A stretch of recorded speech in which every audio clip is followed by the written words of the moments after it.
Uh-oh, I gotta scroll down. Okay, so fireworks is part 4, and I haven't done all the artwork for it yet, and I've kind of been procrastinating and writing other stuff instead, and also school.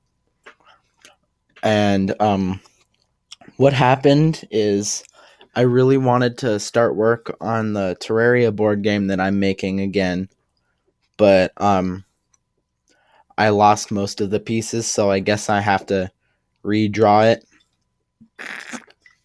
And I'm also out of water again. So here's part 4 again. Well, not again, because I didn't read it yet.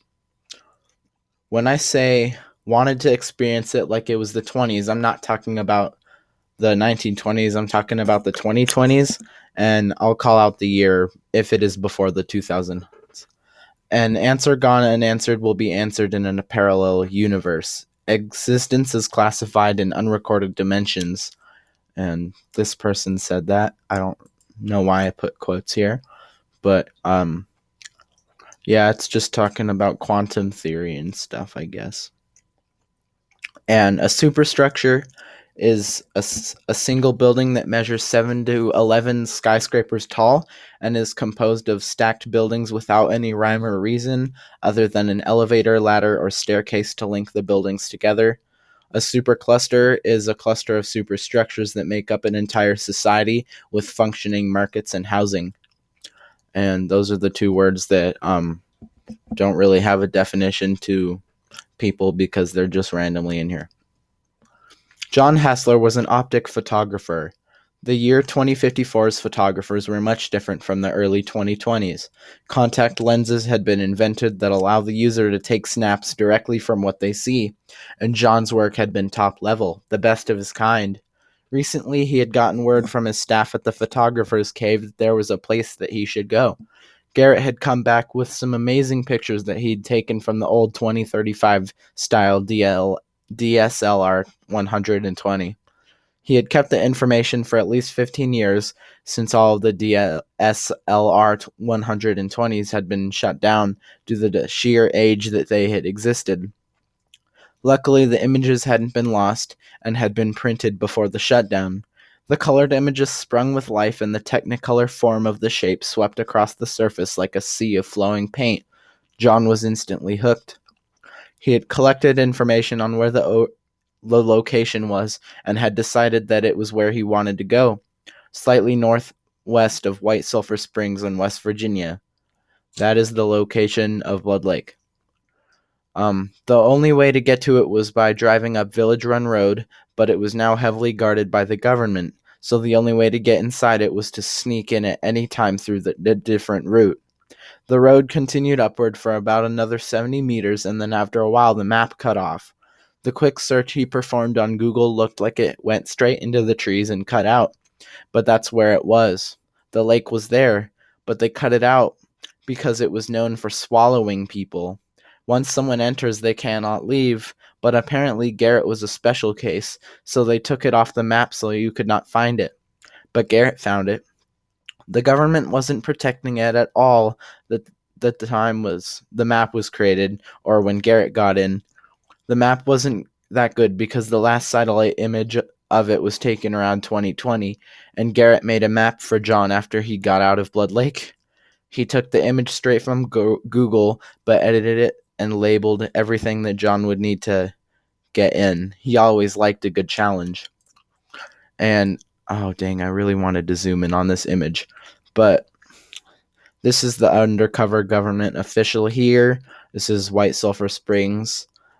This is the known area of Blood Lake. And there's a road that goes up here and it just cuts off here. It doesn't cut off. It just goes into the trees and disappears. And it doesn't pop out anywhere. There's a pay to enter. And here's some government watch roads and observation camps and more stuff. And it was edited by Garrett Chedlow. Garrett walked over to John, who was quickly working on his plans to get into the area. The workplace was around 120 kilometers of government-protected area, so he would need to pack snacks to eat along the way. Garrett tapped John on the shoulder. "You all ready to go?" he said. John stood up. Yes, the drive is about 120 kilometers. Let's pack some snacks so I could have them at the location. And if it takes a while to get into the area, okay. Oh, I read that wrong. Garrett said, turning away. Follow me. John followed Garrett around the corner of the door, turning to go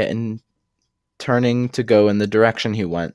There had been around 13 hallway bends before Garrett had stopped, passing by multiple machines that were built to do different things like making food for the clients there, but none of them made food that would last at most 2 weeks if not stored in the ultimate refrigerators, which were the machines that could keep food fresh for as long as the universe existed.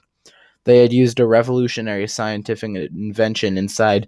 There was a servo, and it would be able to turn down the speed of time to almost zero when it was closed. Garrett stopped directly in front of a 2012 vending machine. The thing looked like it was falling apart, but the food inside looked freshly restocked. Is this what you wanted? Garrett said, smiling a little. I guess. Well, go ahead, get something, Garrett said, turning to leave. John reached into his pocket and took out a 5 bill. He uncrumpled the bill and inserted it into the broken down slot. His badly uncrumpled bill surprisingly got accepted by the dying machine, and John pressed the numbers that were just below the root beer soda crisps and waited. The spiral metal started to spin and the crisps came to the front, and the metal squeaked and whirred really loudly as it spun. The crisps advanced to the front and fell, leaning against the glass and not making it down all of the way. John face-palmed, then walking away, getting in his Tesla hover car to make his way to the supermarket. Chapter 31: A Night of Schemes. The supermarket was always really easy to find in Charleston. You exited work from the top floor of the photographer's cave, which was about the 63rd floor of the superstructure. You turn right, go past 5 more superstructures, go down 4 levels, then turn left, and it's the level on the corner of the shopping superstructure. He picked up some of those sweet root beer crisps, packed them in the back of his car, and then John was on his way to the lake. His car had been piled up with his camera equipment, and his contact lenses were in. He had also packed suitcases with food and clothes and other typical early 20s survival gear. He took off the hover plates to his car, as he had wanted to experience the past one more time. And he didn't want to get spotted by the government as he was hovering 10 meters above the trees, so he slotted in his tires in place of the hover plates and was ready to go. John exited the supercluster, and it was expanding, and the buildings on the outskirts of the cluster were only skyscraper high. But now, without the hover plates, looking up at them made them seem huge, and John realized how big the superstructures were.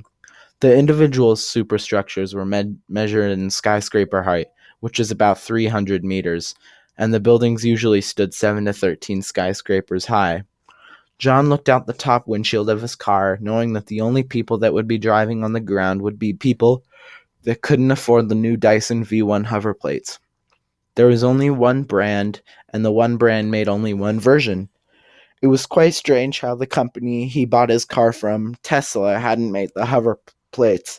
He guessed that Dyson had gotten around to it before Tesla, and to buy all 4 cost $500,000, which was only about $12,000 in 2015 inflation costs. But business was booming in the 50s.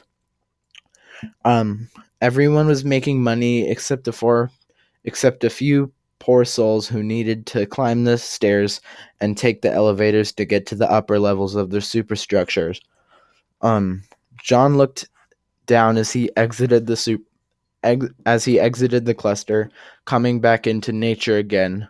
He let the smell entrap him in a daze as he let his car pass on the gas and move onward. Oh my god. As he let his car press on the gas and move onward. He had been outside the supercluster only 7 times, and each time he loved to look around at the trees, the lakes, and the deer, and especially the combination of all of them. He would always take a few snaps of it, and he loved to get away from technological advancement. God damn. And when he got back to his house, which happened to be a little stick out on the supercluster, which hung over the 4.5 skyscraper tall void, he would take those pictures and frame them. The ones with the gentle sunset highlighting the silhouettes of trees and deer were attached to the ceiling above his bed.